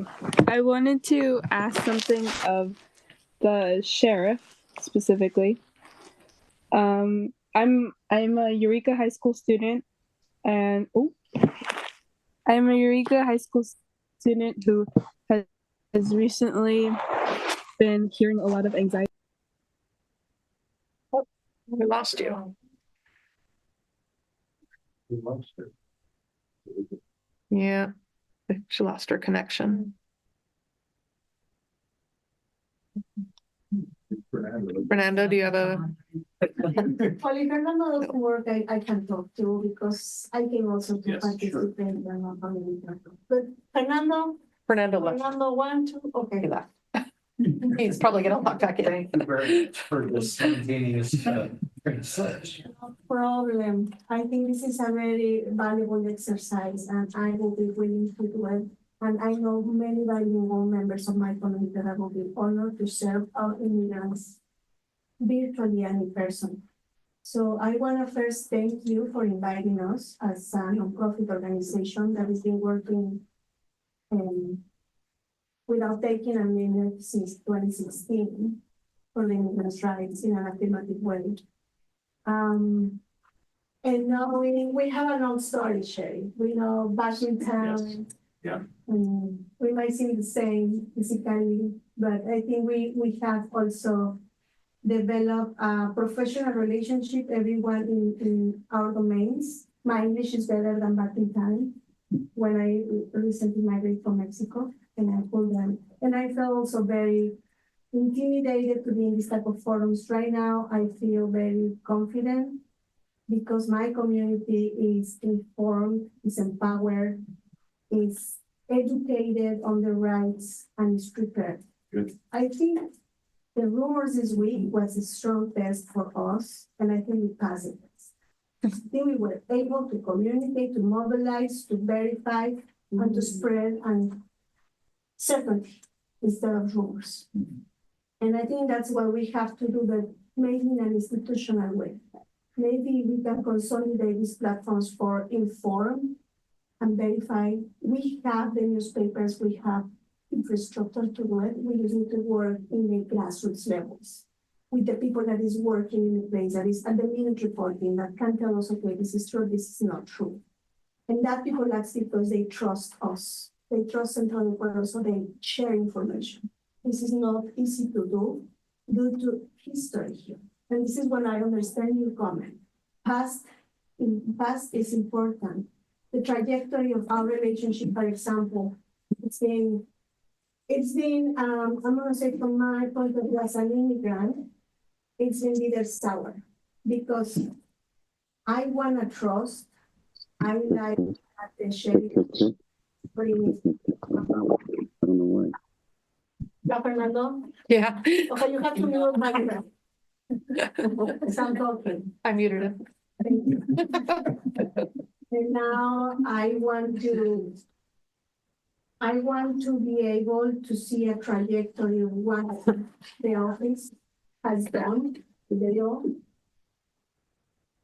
in a progressive way. I want to see the excitement that we as immigrants see when we read in a paper that we are welcome, that we are valued, that we pay taxes and therefore we need to access services and we need to have every agency protecting us or working for us, having this sense of purpose of service spreading along the population, no matter what, documented or undocumented, we are paying taxes.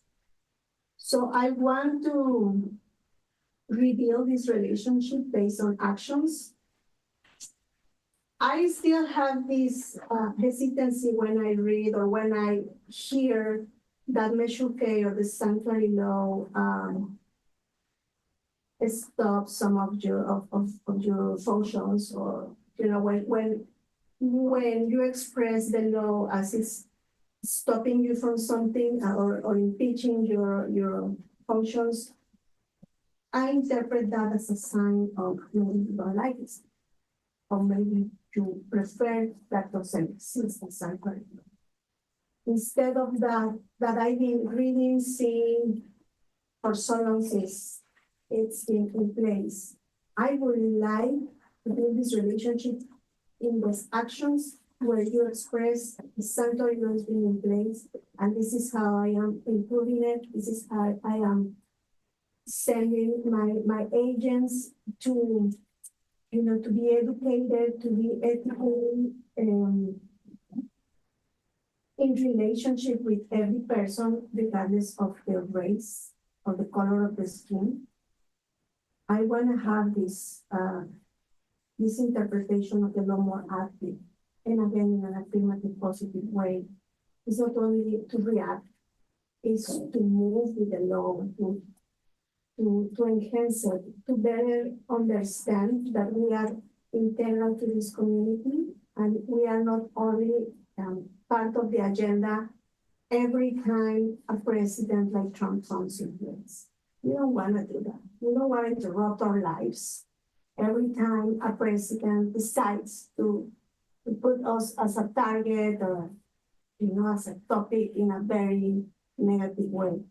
We don't want to be working, spreading, or being alert 24 hours. We don't want to. We want to live in peace. We migrate some of my partners here decades ago, and they have built careers, and they have been able to have kids here. This is the birthplace of so many children of our communities.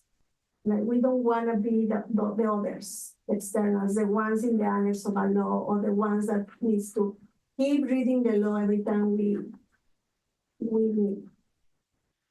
For me, because I understand my rights, it's hard to still see that somebody has to read and learn in a page that I'm a valuable person, that I have rights. But this is the reality of the country, and we need to do something as agencies to send a strong message that you not only read and interpret, you understand, and you make a living example of what a sanctuary law is, with your functions, with the power you have. That is a lot, by the way. I think some of the questions about the domestic violence and how you communicate with ICE is because in the past exercises, there was a sort of pipeline. There was this sense that, it's in the court, it's going to be deported immediately. These type of exercises that have happened, unfortunately, that have lived a memory. And those questions are back because a president that is ready to put those practices back is here. It's going to be here in some days. So how can you better serve the immigrants communities with that honor? You say you honor me, but you honor also the people. And I like when everybody tries to speak Spanish. I really like. Now try to be on your shoes during the next 4 years. I'm going to be surprised or you won't. Not only about protecting the law or a piece of paper, it's protecting the communities, the families, the children. I think somebody told me that you love soccer and you love the kids in the soccer team. You are a man of faith. There is so many important things acknowledged in the community about you.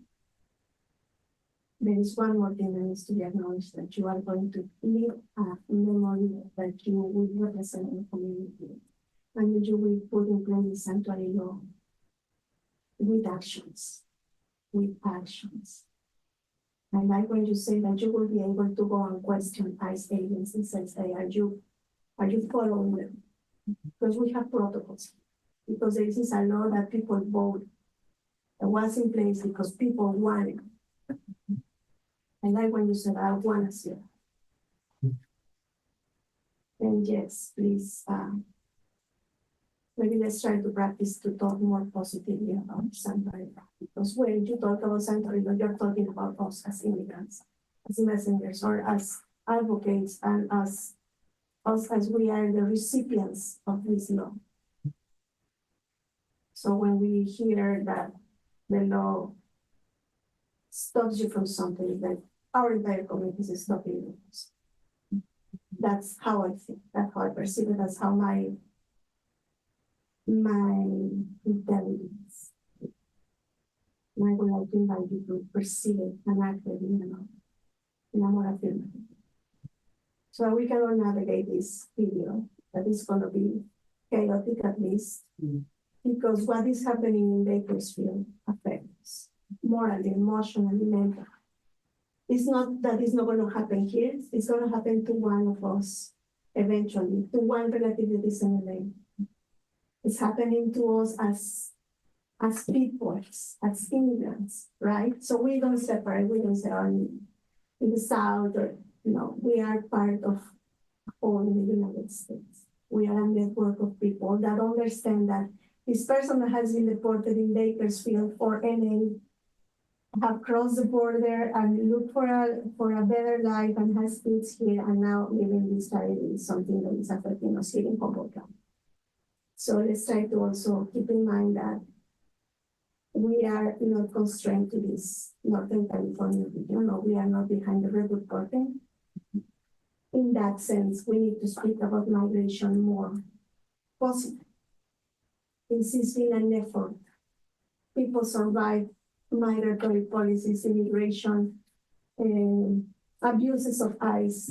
ICE is not, it hasn't been proven to be ethic or respectful, politically correct. They haven't been proven to be acting based on humanitarian principles.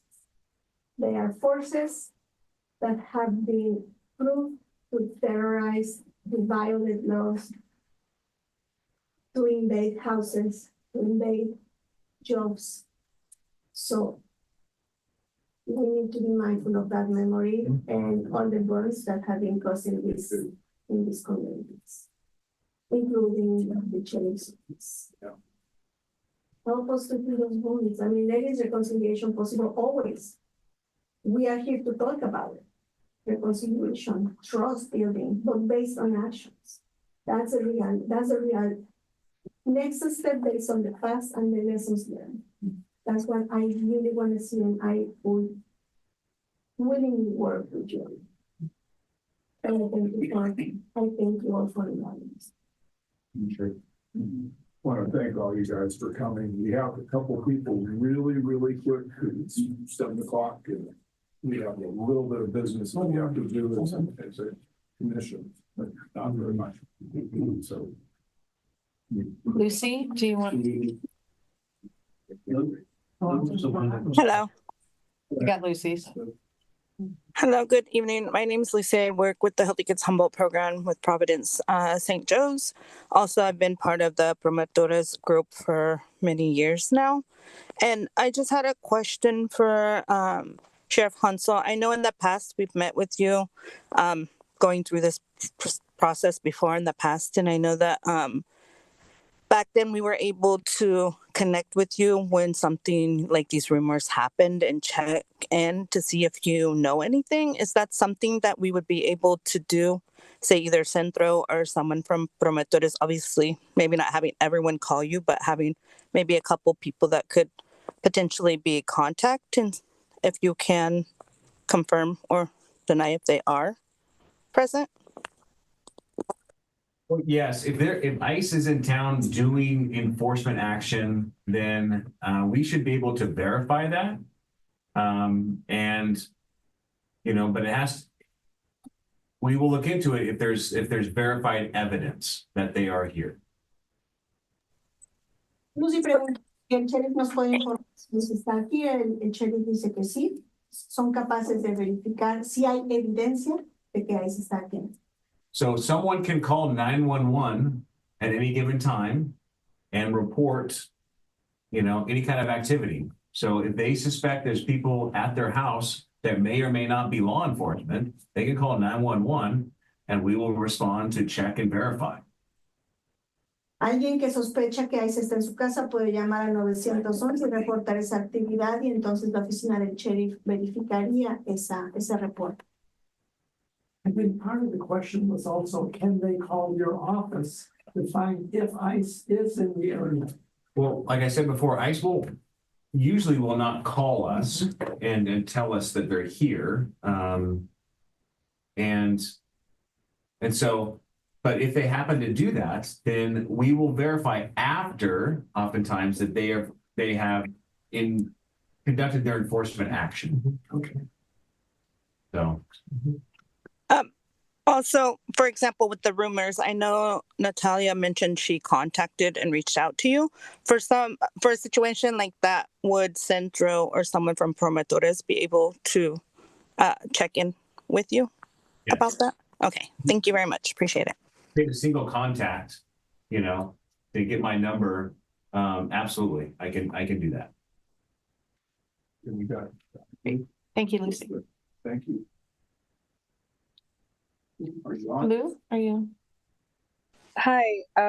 Yeah. I'm not Lou, but I'm her daughter, the Eureka High School student that got cut off. Sorry. Yes. Hi. So this week is our finals week, and anxiety's already been heightened because of testing, and these rumors definitely amplified those emotions. And I was wondering what kind of reassurance you can give Eureka high schoolers about the ICE raids, because they were a very big topic, and it's very scary and very distracting. Just the idea that you could be pulled out of school and put into a van without your parents being notified, without the school or staff being able to stop federal agents such as ICE. What kind of reassurance can you give high schoolers that need reassurance right now? Well, a couple of different things. Number one, ICE and general law enforcement don't have access to school records. Okay, we have to have a search warrant to get those school records to know who's in school. And I don't think so. ICE won't necessarily know who's there. So I don't think there's going to be any concern, or should not be any concern, that ICE is going to show up and randomly start asking people who they are, and whether or not they're in the country legally or not. So I know it's hard to offer reassurance to people when it's something that I have no control over. Okay, I'm just going off of what I know, and I firmly believe that, the solution is somehow is to reform our immigration laws so people have access to citizenship or to receive, visas to be in the country so everyone can live at peace. I think that's the only way that people are going to be comfortable if they know that they have permission to be here. And I will stand alongside of anyone and advocate to change immigration law. And there's no reason why it has taken this long to address that. It's an issue for years. And I hope that we can finally, get to a point where we have access to citizenship, where people have been here for years and years and years. They have children that are natural born citizens here in our country, and still they have no access to citizenship. And that has to change. Hi, sorry. I just wanted to clarify my question, which was I was asking about reassurance. As in my mind, I know that it is illegal for federal agents to go on to public school grounds, but a lot of people don't know that. A lot of people don't know their rights. A lot of people don't know that they're safe. And just reassurance can calm down a lot of students' anxiety, but it has to come from someone in power, such as yourself or other higher community members. But there needs to be someone right now who is telling not just undocumented students, but just students in general, that to tell them that they are safe, because they don't know, because everything's so unsure right now. I appreciate you saying that, absolutely. And I can tell you right now, the students are safe. And, you know, it's that word does need to get out. And I feel like the principals of the schools, they are the people that are in charge of the schools. They need to be out front of this and state that very, very clearly so people feel comfortable going to school, attending school, and being able to be there and focus on learning. And those are the people that I think are going to be trusted in delivering that message. Thank you. I'll be sure to email my superintendent and other higher ups. Yes. I have just a quick comments. I think this meeting today is like a very great first step. And in terms of what I didn't catch your name, but in terms of what was said just now, this meeting should be in a more public location. I know that this was made public, but this is not a very welcoming space.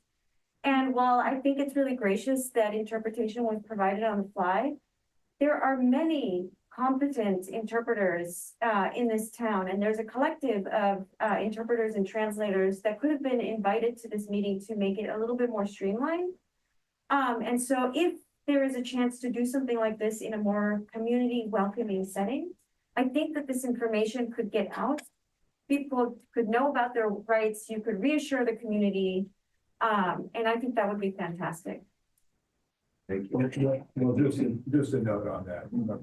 Sheriff Hansel mentioned there is a meeting coming up on February 4th, and I hope to get that information detailed, and we'll put it on, on our site as well. And a reminder real quick, Will it be here? No. Okay, good.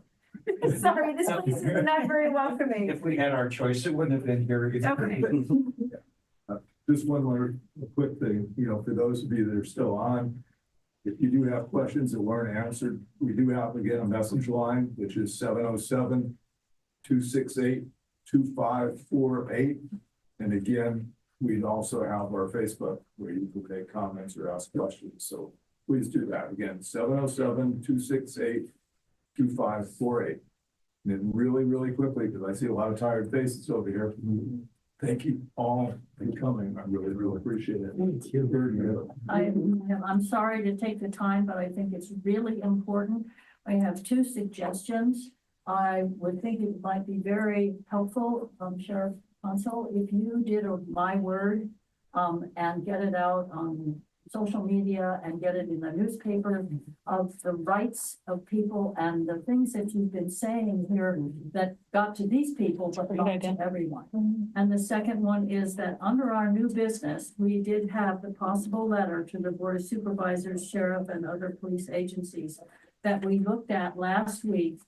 And I would like to suggest that we look at that again. I would like to move that we adopt this proposed Humboldt County support for all Humboldt County community members with the removal of one phrase, which is in the first line in the wake of this presidential election. And the reason I'm asking to have that removed is because that is a political partisan statement that would keep groups such as the League of Women Voters from signing this letter. And I think it's a really important letter. So I don't know if there's a second to my motion. I'll second it. You got a second, third, and fourth. Thank you. And I think it would address a lot of what we heard tonight. If this got publicized, if we can get the Board of Supervisors to approve it, if we can get the Sheriff's Department to say, yes, we agree with this, I really think that this is one way that we can show the action that Brenda's asking for, an action that we can take right now to say, we heard you, we listened and we heard you. And this is this is the first action that we've been able to take.